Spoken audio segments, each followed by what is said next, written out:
तुम हार इसलिए रहे हो क्योंकि तुमने जीतने की सोच छोड़ दी है। तुम हर दिन उठते हो लेकिन बिना मकसद के, तुम चलते हो लेकिन बिना दिशा के, तुम काम करते हो लेकिन बिना जुनून के। और जब तुम अपने ही सपने को सीरियस नहीं लोगे तो दुनिया क्यों लेगी।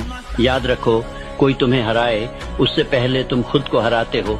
तुम सोचते हो कि हालात खराब हैं, लेकिन असली दिक्कत तुम्हारी मानसिकता में है। तुम खुद को छोटा समझते हो, तुम टालते हो, तुम डरते हो, तुम बहाने बनाते हो और फिर उम्मीद करते हो कि जीत मिल जाएगी।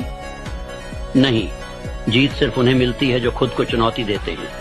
तुम हार इसलिए रहे हो क्योंकि तुमने अपने दिमाग को आराम पसंद बनाना सिखा दिया है।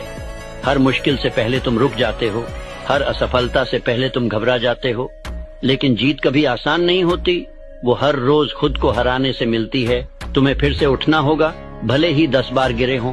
तुम्हें फिर से देखना होगा सपना,